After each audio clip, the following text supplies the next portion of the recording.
उल्टे वांछित अभियुक्तगण एवं शांति व्यवस्था भंग करने पर कुल 8 व्यक्ति गिरफ्तार। थाना मूसाजाक पुलिस द्वारा 3 वारंटी अभियुक्तगण अजय पुत्र विजेंद्र उर्फ राजेंद्र, राम भरोसे पुत्र गज्जू निवासी गढ़ सुल्तानपुर थाना मूसाजाक जनपद बदायूं को गिरफ्तार किया गया। थाना तुलसी पुलिस द्वारा लूट की घटना में वांछित अभियुक्त एवं एक अन्य व्यक्ति को नाजायज चाकू समेत किया गिरफ्तार। थाना तुलसी पुलिस द्वारा वांछित अभियुक्त आशीष उर्फ रानू पुत्र महेश बाबू निवासी मोहल्ला नंबर 1 कस्बा व थाना तुलसी जनपद बदायूं को उभरती रोड वाशनर कोल्ड स्टोर के पास से गिरफ्तार किया गया। गिरफ्तार अभियुक्त के कब्जे से घटना में लूटा गया ओप्पो मोबाइल फोन बरामद हुआ।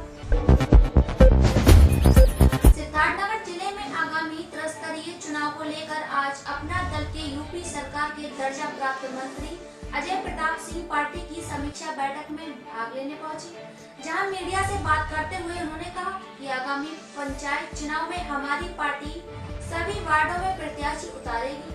पंचायती चुनाव को लेकर आपके पार्टी की क्या रणनीति है? जिला पंचायती और प्रधानी चुनाव में क्या आपकी पार्टी अपने सिंबल पे प्रत्याशियों को मैदान में उतारेगी? आगामी पंचायत चुनाव में हमारी पार्टी पूरे प्रदेश में प्रत्याशी उतारेगी। सभी वार्डों पे हम चुनाव लड़ेंगे। सिद्धार्थनगर में जितने वार्ड हैं सभी पर चुनाव लड़ेंगे और उसी की समीक्षा की बैठक के लिए आज हम लोग यहाँ पर आए हैं। सिंबल का जहाँ तक प्रश्न है, अभी इस चीज़ पर बातचीत चल रही है। अगर सभी पार्टियां सिंबल देंगी तो हमारी पार्टी भी सिंबल देगी और अकेले दम पे हम चुनाव लड़ेंगे। देखिए, निश्चित तौर पे किसान धरने पर हैं, इसमें कोई दो राय नहीं है, लेकिन उसमें कुछ अराजक तत्वों का भी समावेश हो चुका है और उसमें राजनीति मुझको लगता है ज़्यादा हो रही है। अगर किसान बिल पर बात हो तो समझ में आता है, बिल पर सरकार पूरी तरीके से बात करने को तैयार है।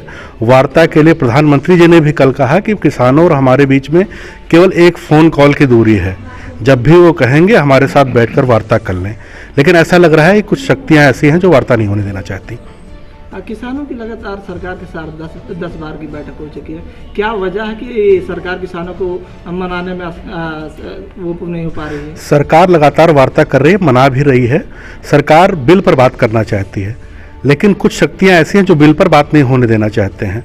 बिल वापसी कोई नहीं है कि बिल वापसी हो जाए। बिल पर बात कीजिए, बिल में कोई कमियां हैं, सरकार पूरी तरह बात करने को लगातार तैयार है। 10 बार नहीं, 12 बार, 15 बार, जितनी बार बैठना चाहेंगे सरकार बैठेगी और बात करके बिल में जो भी कमियां होगी सरकार संशोधन करने के लिए तैयार है।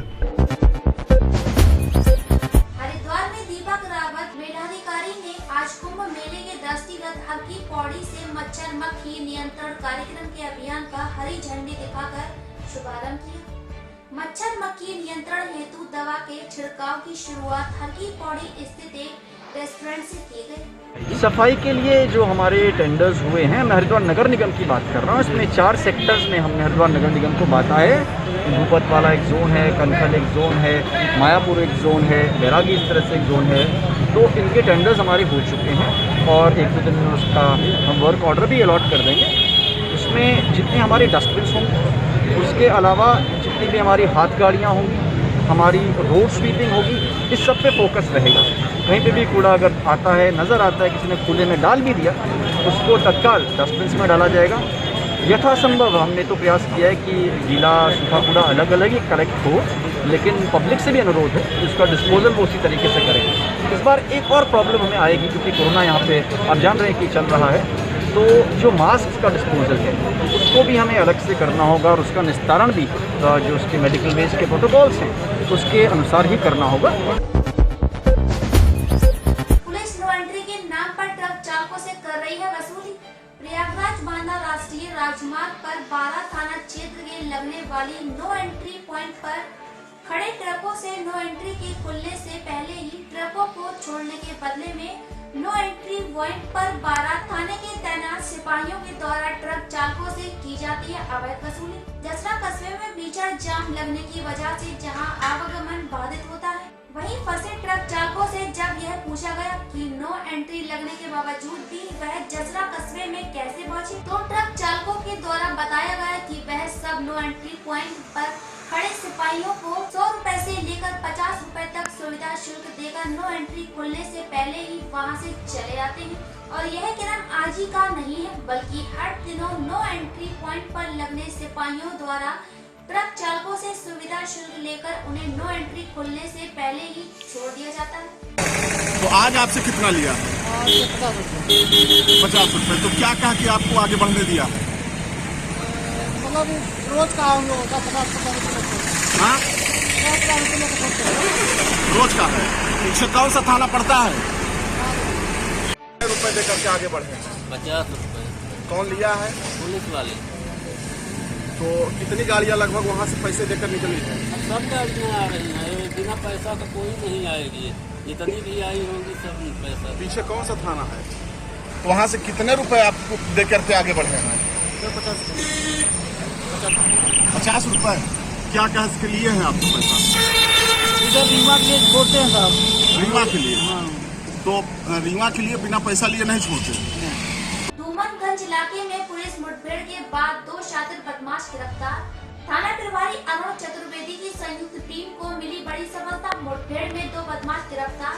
प्रयागराज डिप्टी एसपी शुभकोदीन में फोर्स के साथ धूमनगंज के गौसपुर कटौला में गश्त कर रहे थे, तभी चेकिंग के दौरान रोकने पर 2 बदमाश पुलिस पर फायरिंग करने लगे, जहां फोर्स ने मोर्चा संभाल कर जवाबी कार्रवाई की, जिससे दोनों बदमाश पुलिस की पकड़ में आ गए। छानबीन में पता चला कि दोनों लोग शातिर चोर हैं और किसी वारदात को अंजाम देने जा रहे थे। प्रभारी निरीक्षक धूमनगंज और सिटी सर्विलांस की टीम आज कटौला मोड़ पर रात को चेकिंग कर रही थी। उसी दौरान मालूम चला कि ऑटो रिक्शा से कुछ लोग जा करके एक बंदशुदा मकान में, जिसका मकान मालिक रहता नहीं है वहाँ पे, उसमें चोरी कर रहे हैं। इस सूचना पर पुलिस टीम ने तत्काल कवर किया। जैसे पुलिस को देखा उन्होंने फायरिंग कर दिया। उस फायरिंग पे पुलिस ने कोई जवाबी फायरिंग किया आत्मरक्षार्थ। उस पर 2 बदमाश उसमें से घायल हो गए। उनको तत्काल प्राथमिक उपचार के लिए भेजा गया अस्पताल, जहां जानकारी करने पर एक ने बताया कि एक का नाम उसमें शकील है, जो रहने वाला वहां पे रानीगंज थाना क्षेत्र प्रतापगढ़ का है। दूसरे का नाम जो है उसने अपना नाम हैदर बताया और वो रहने वाला फतनपुर थाना क्षेत्र प्रतापगढ़ का है। इन्होंने कई और घटनाओं के बारे में जानकारी दे रहे हैं। प्राथमिक उपचार के बाद इनसे डिटेल पूछताछ की जाएगी। अंतर्राज्यीय वाहन लुटेरे 11 मोटरसाइकिल संग गिरफ्तार। क्राइम ब्रांच एवं करेली पुलिस ने मिलकर अंतर्राज्यीय वाहन लुटेरे गैंग का किया पर्दाफाश। पकड़े गए हैं और किस तरह से पूरा? ये शुभम और सत्यम नाम के 2 लड़के हैं, जो इनका पूरा ग्रुप है और ये गाड़ियाँ 2 व्हीलर्स उठाते थे, जिसमें हमारी टीम के प्रभारी जो सर्विलांस देख रहे हैं संजय सिंह और शैलेश जो सिटी में देख रहे हैं, और ब्रिजेश जो हमारे करेली के इंचार्ज हैं, ये पहले एक सर्विलांस में भी रह चुके हैं, क्राइम ब्रांच में रहे हैं। और इन लोगों ने सबने मिल करके एक, चूँकि हमारे डीआईजी सर ने एक अभियान चला रखा था, इस समय जो ऑटो लिफ्टिंग का काम हो रहा था 4 व्हीलर 2 व्हीलर, तो इस पर काम चल रहा था। तो ये सारी टीमें लग करके अपना मंत्रणा कर ही रही थी कि कैसे क्या किया जाए, कौन आदमी अपराध कर रहा है। उसी बीच में इन लोगों को सूचना मिली, तो करेली क्षेत्र में ही इन लोगों ने इन लोगों को देखा और कि इस रोड पे इन लोगों की सूचनाएं मिल रही हैं। तो जाने पर ये दोनों लड़के पकड़े गए और इनसे ये 11 मोटरसाइकिलें बरामद हुई, जिसमें 2 स्कूटी हैं और एक बहुत बड़ी बरामदगी हुई है। और इससे क्षेत्र की जनता को काफ़ी राहत मिलेगा और लोगों की मोटरसाइकिलें भी उनको मिलेंगी और काफ़ी रोक लगेगा इसमें। ये कहीं प्रैक्टिस करते थे, हाई कोर्ट में बताया? नहीं, अभी पूछताछ के दौरान ये पता चला है कि ये लॉ किया है और अभी प्रैक्टिस करने के उसमें था। दूसरा लड़का भी काम कर रहा है।